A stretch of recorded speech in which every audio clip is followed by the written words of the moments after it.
Hello everybody and welcome to this tutorial. Today I will continue from where I left off in the previous one. Now if you remember, we issued app-get update and app-get upgrade commands. That took a while to finish and process. I was prompted once. I was given a readme file in regards to wget program, wget packet, and the way you handle it is you press Q to exit. You do not close the terminal and terminate the updates. Rather, instead, you just press Q to exit the readme file and the update process will continue, no problems. So today we need to configure the sources list. Those are the list of repositories from which your Linux distro actually pulls various packets and information from. Just like Fedora, Kali Linux also has repositories, and if you go onto their website, you see the link is here. I have marked it. You have these 4 repositories that are the default repositories of Kali Linux, and you can just go ahead and copy paste them. Not a bad idea to do this. Sometimes, I don't know why, but I don't find them by default in the repository list, in the sources list, so I gotta do it manually. You go ahead and basically type in cd/etc/apt. apt ls, and there you go. You have sources.list. You go ahead and type nano sources.list. Press enter, and there you are now in the repository file. This is where they are listed. This is where you can type them in. So let's just go ahead and copy these 2. I'm not going to worry about any duplicates now or anything of a kind. Duplicate repositories are not going to break anything, so no worries. The system is smart enough to realize that for itself. So I'm just going to go ahead and copy the 4 of these. Later on, if we want, we can sort this out and remove the duplicates or something of a kind, but for the time being, it doesn't matter. It's not going to break anything. Just copy all 4 of them, press Ctrl O, enter, Ctrl X to exit, and there you go. So once again, Ctrl O to save a file. So press Ctrl O, enter, and then Ctrl X to exit. Excellent. Now that we got that sorted out, we need to clear the screen, and even though we've actually placed our repositories there, it doesn't matter. The system will still not be able to pick anything up from them until we actually perform the following. So we need to do apt-get the space update. So we're not upgrading the system, we're just updating the repository lists. This should go through relatively fast, and at the end it is most likely going to report duplicates, but that is fine, that is okay, there is no problem there. If you're wondering why are we doing this, well, we do need these repositories in order to install the necessary headers for Kali Linux kernel, which we will need in order to install VirtualBox guest editions to get full screen functionality. Because if we continue to work like this in this smaller screen, it wouldn't be good, trust me. Primarily because we're going to be doing a lot of things, we're going to need a lot of windows that are open, and that can present problems. So there you go. It's not an error, it's a W, so it's a warning. It says duplicate sources list, duplicate sources list, duplicate sources list. No big deal there. We can correct these problems later on if we wish, but for the time being there is no need. Let me just go ahead and clear the screen. And now what I want to do is install 2 more packages which will allow me to actually install and run VirtualBox guest editions.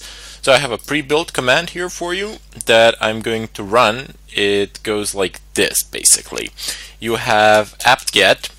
You're calling the packet manager, you're telling it to do an update, but since we already did a few updates, I don't actually need that portion of the command. I'm just going to go ahead and use apt-get install-y, and then I have dkms. That's one package, and then I have another package, because you can specify a lot of packages here, as many as you like pretty much. And then I have Linux headers dash, and what this here is, this is a variable. This $sign. This is some sort of variable, a string, and whatever this command uname -r outputs, it will be stored into this variable and it will be added to this text line here. So let me just show you. I have uname-r that I ran here on my terminal, and what I got was the kernel version and the system architecture 62, 64, or 32-bit. I'm just going to go ahead and press enter. There is nothing to do as I have previously installed them. I didn't want to waste time during the tutorial, but this command is going to fly without any problems, especially because you have -y argument. You're basically saying to your packet manager, if you have any questions for me, just answer them all with yes. So that went just fine. The install process, I'm just going to go ahead and run apt-get upgrade. You want to make sure that this happens after the installation. I already did it, but just doing a bit of a show here. And it says that 2 of them are not upgraded. It says Metasploit and Metasploit framework, but it says that the packages have been kept back, so this is being done for a valid reason. We will get into that a bit later on, but for the time being, let me just go ahead and clear the screen. One of the first things that we need to do now is go ahead and click on Devices, Insert, Guest Edition CD Image. And yep, there we go. It popped. This is a warning that Kali Linux issues and that many other Linux type operating systems issue. If you have content that is on a CD or a USB or something like that, and if it's configured to run automatically, the system will block it, and then it will ask you for a permission. So the medium contains software intended to be automatically started. Would you like to run it? I'm going to go ahead and click run and most likely get an error. There we go. Error, auto running software cannot find the auto run program. Now the error message, yeah, it doesn't really tell us much in this case. I guess we could take a look at the log files and so on and so forth. But here is the solution which you can apply, as this is a common problem that people encounter all the time. So there are some standardized solutions and patches to this sort of problems. So just go ahead and type in the terminal cd to change the working directory. Navigate over to where the VirtualBox Guest Edition CD is, which is, you can use the same path that I'm using. So media, and then ls, and then cd again, cd-rom 0. Excellent. So we are now here, and look, I have a listing of pretty much all the contents of the CD. Basically, this is a virtual CD. It's not a real one, but it works pretty much just the same. So this is the file that I want. I want to move it from here, so I'm just going to go ahead and use command cp. You can also use move command, but you're permanently going to remove it from here, and that is not what we want to do. So just type in cp for copy. Type the name of whatever you wish to copy. Very simple. And then specify the path to where you want the file to be copied. I want it to be copied in my home directory. Press enter, and there we go. Now navigate over to your home directory. Get a listing. Excellent, it is there. The way to run any script in Linux, any executable file in general, not just a script, is just to press dot / and then the name of that file. Press enter. There we go. It is running. The guest editions are being installed. I have attempted this process before just to make sure that everything would run smoothly, and that's why it says removing existing things. Anyway, it might take a while for it to finish, but I assure you it will. There's a lot of things to do, and that's why that is why it's taking a bit more of your time. Now, aside from the full screen functionality that we're going to get by installing VirtualBox Guest Editions, just in case you think it's a bit of a pointless effort if you are a student, because as a teacher, I have to have the full screen so you can see everything. You also have, under devices, drag and drop and shared clipboard.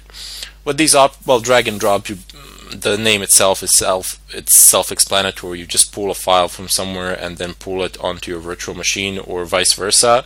But I don't like to enable drag and drop. What I do like to do is enable shared clipboard host to guest. Now here's why. I use my browser on my host machine primarily because you tend to watch a video or two somewhere about something and you don't really want to go about installing Flash on Kali Linux, it can be problematic.